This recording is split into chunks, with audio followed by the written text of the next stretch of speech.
Olá, aluno, seja bem-vindo a mais uma aula da disciplina Psicologia do Desenvolvimento Ciclo Vital. Nós estamos entrando no nosso último capítulo e esse último capítulo será dividido em duas aulas. Esse último capítulo trata do envelhecimento e morte.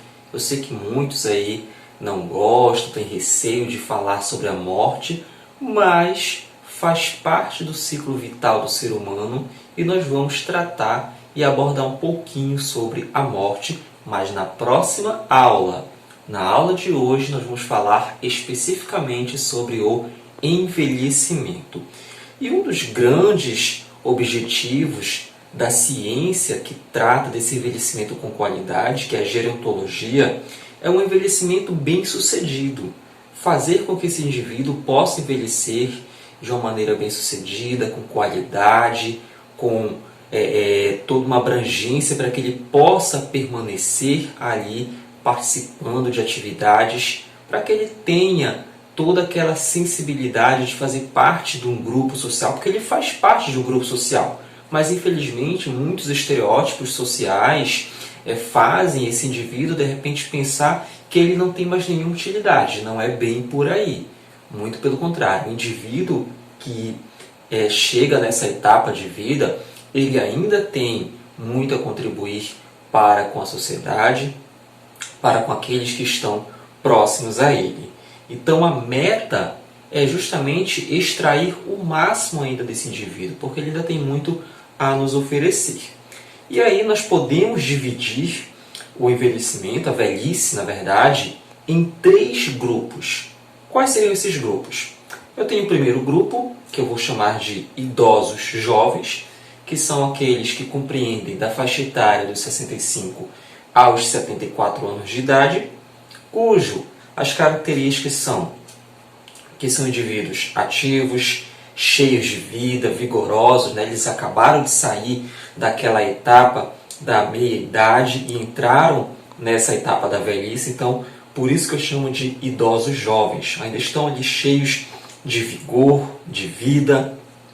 Eu tenho os idosos velhos, já é o segundo grupo, que já compreende aquela idade dos 75 aos 84 anos, e eu vou ter como características uma maior tendência para a fraqueza e enfermidades, pode ter uma dificuldade de desempenhar alguma atividade da vida diária e, consequentemente, eu terei os idosos mais velhos, que já são aqueles idosos a partir dos 85 anos, que possuem as mesmas características que eu citei anteriormente, porém de maneira mais acentuada.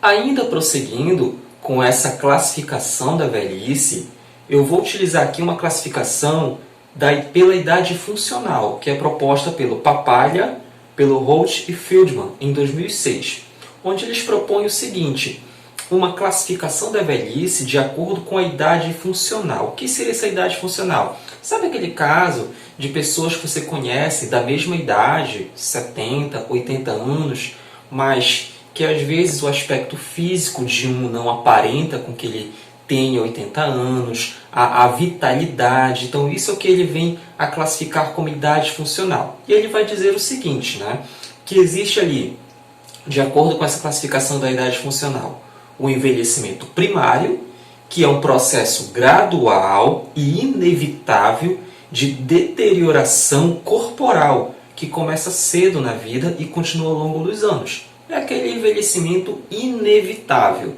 Nós, a partir do momento em que nós nascemos, nós começamos a envelhecer. A cada dia, a cada hora, a cada minuto, a cada segundo, nós vamos ficando mais velhos. E tem também o envelhecimento secundário, onde esse envelhecimento secundário já é aquele constituído pela consequência de doenças, de abuso, da ausência de medidas preventivas, de uma má alimentação, de um mau condicionamento físico. Isso vai proporcionar efeitos daquilo que nós chamamos de envelhecimento secundário. E aí, quais seriam então o desenvolvimento físico, como se daria esse desenvolvimento físico na velhice, né? Já que nós percebemos que desde a meia-idade já começa a ocorrer um determinado declínio no físico do indivíduo. Será que nós vamos ter algum desenvolvimento físico nesse momento da velhice? Então, olha só, a maioria das pessoas, na velhice, ela é razoavelmente saudável, tem um estilo de vida que, se ela tiver um estilo de vida que incorpora exercícios e uma boa nutrição, ela vai ter ali uma velhice saudável, uma velhice onde o aspecto físico dela vai ser favorável a ela.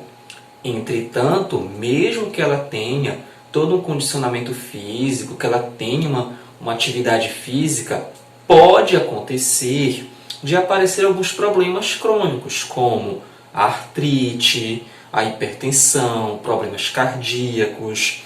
A grande maioria tem uma boa saúde mental. Aquele ditado que diz, né, corpo são, mente sã. A grande maioria dos que chegam a essa etapa, que é a velhice, possui uma boa saúde mental. Contudo, alguns problemas como a depressão, eles podem, de acordo, né, vão surgindo na vida do indivíduo, por meio do tratamento adequado, do acolhimento familiar, eles vão ter ali um tratamento bem sucedido. Outros, porém, já não possuem como eu posso dizer para vocês, uma reversão, né? Como, por exemplo, o Parkinson. O Parkinson, derrames múltiplos, isso daí pode acabar também fazendo com que esse indivíduo entre numa situação irreversível, tá? Mas existe ali um tratamento que deve ser seguido para pelo menos se tentar manter e fazer com que esse indivíduo tenha e possa ter ali uma certa qualidade, um certo conforto, apesar do momento que ele está ali vivenciando, que é um momento irreversível, mas que, como eu falei agora há pouco, com o acolhimento familiar, com o apoio familiar, com o apoio do grupo no qual ele está inserido, ele vai ali conseguir sentir-se integrado e fazer parte, continuar fazendo parte de maneira útil e ativa daquele grupo social. É muito comum também esse indivíduo, já na velhice, apresentar problemas visuais. E esses problemas visuais vêm geralmente acompanhados com problemas de coordenação. O tempo de reação desse indivíduo é um tempo de reação mais lento, é aquele momento em que ele acaba executando as suas atividades de forma mais lenta. Então, se faz necessário com quem está ao seu redor ter um pouco mais de paciência, um pouco mais de cuidado, de compreensão, porque já não é um indivíduo que tem toda aquela vitalidade física. Como nós vimos, é um indivíduo que desde a fase anterior, ou seja, desde a fase do adulto intermediário, já vem passando por um processo de declínio do seu aspecto físico. E esse declínio ele vai ficar mais evidente quando ele entra nessa etapa, que é a etapa da velhice. E o desenvolvimento cognitivo? Aí, novamente, eu falo para vocês dos estereótipos sociais, onde muitos acreditam que quando o indivíduo entra nessa fase da velhice, quando ele se encontra nessa fase da velhice, ele tem uma queda da sua função intelectual, da sua memória, da sua aprendizagem. Muitos fazem piada, sabe? Eu acredito que muitos já ouviram falar, papagaio velho não aprende a falar.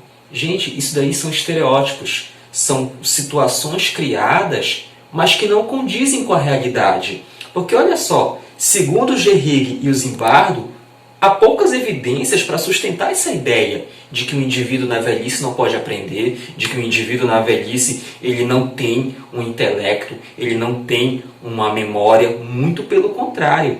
Pesquisas apontam que os adultos mais velhos que buscam altos níveis de estimulação ambiental tendem a manter altos níveis de capacidade cognitiva. Olha só que interessante, comprovado cientificamente por meio de pesquisas que esse adulto, quando ele mantém suas atividades com o ambiente, quando ele mantém o seu cognitivo em pleno funcionamento, ele tende a ter uma facilidade muito grande em aprender. O que pode ocasionar uma dificuldade nessa aprendizagem é o desuso do cognitivo e não um declínio natural.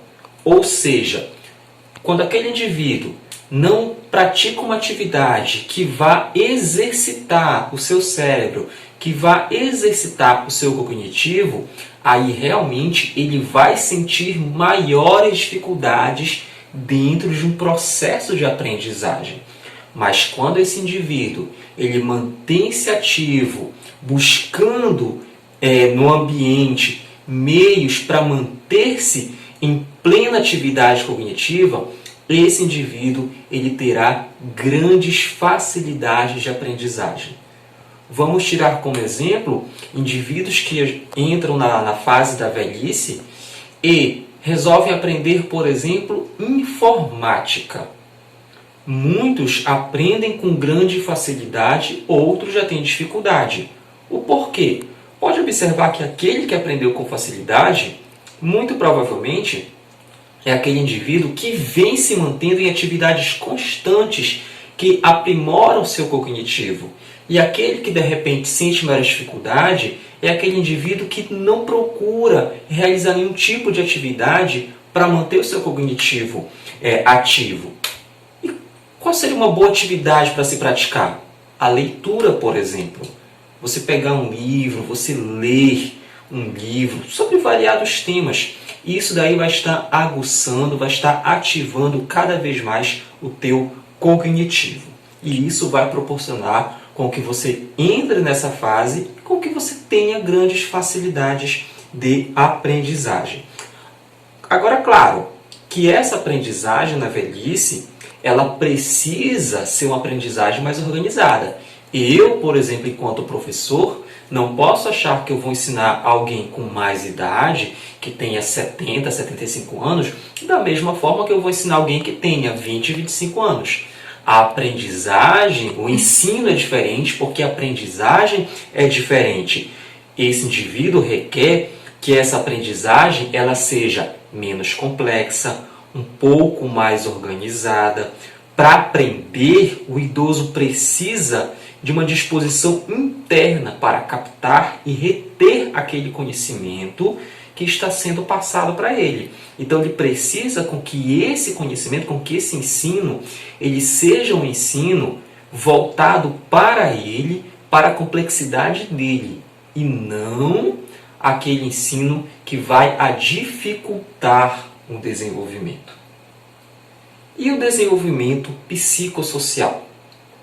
Segundo Erikson, que vinha se debruçar sobre a personalidade, dentro de uma perspectiva psicossocial, ele propõe a velhice como uma oitava crise, ou seja, nela é o último estágio psicossocial, onde o indivíduo ele se depara com a opção entre a integridade do ego e o desespero ou desesperança, como ele também chama.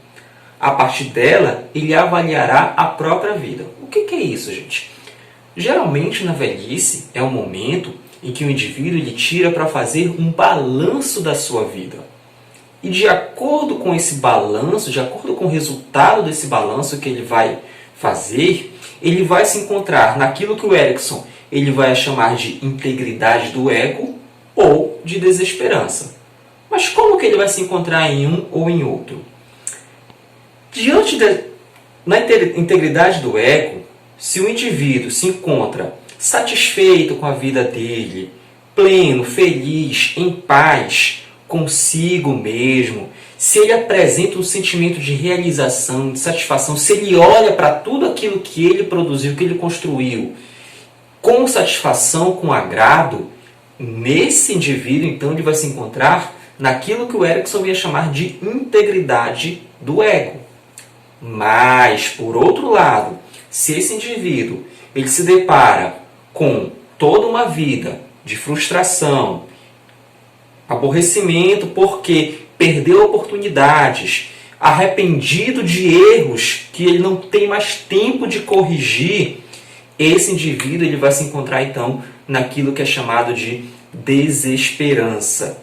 Esse indivíduo geralmente apresenta algumas características, como são mais ranzinzas, são mais amargos em relação ao que poderiam ter sido, são mais intolerantes com as novas gerações. Então eles apresentam essas características justamente porque tiveram uma vida de frustração, uma vida onde eles não conseguem mais ter tempo para corrigi-las.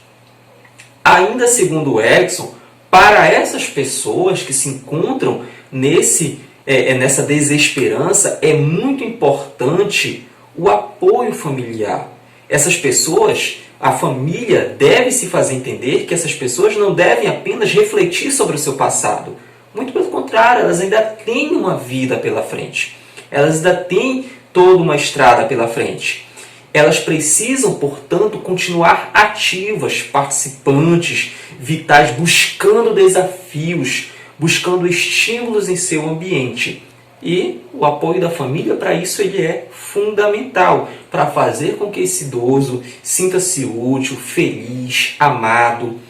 A força básica, como afirmado anteriormente, associada a essa fase final de desenvolvimento, é o que nós chamamos de sabedoria.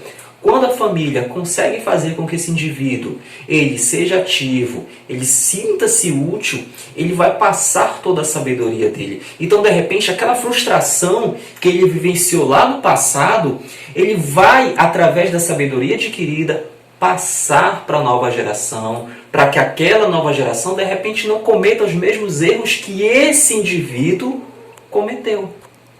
Mas, para que isso possa acontecer, como eu falei para vocês, é importante e é fundamental a participação da família.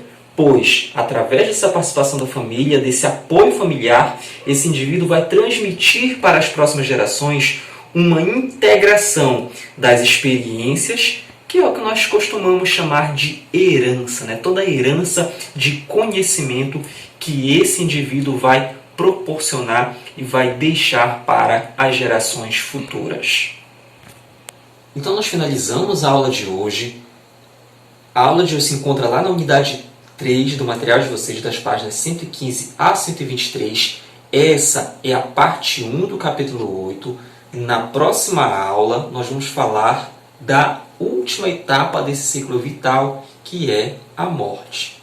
Como eu falei no início da aula, eu sei que muitos não gostam de falar sobre a morte, mas ela acaba fazendo parte aí desse ciclo vital. E a gente vai fazer algumas considerações na nossa próxima aula, que será a nossa última desse ciclo de aulas da disciplina de Psicologia do Desenvolvimento Ciclo Vital. Abraços e até a próxima!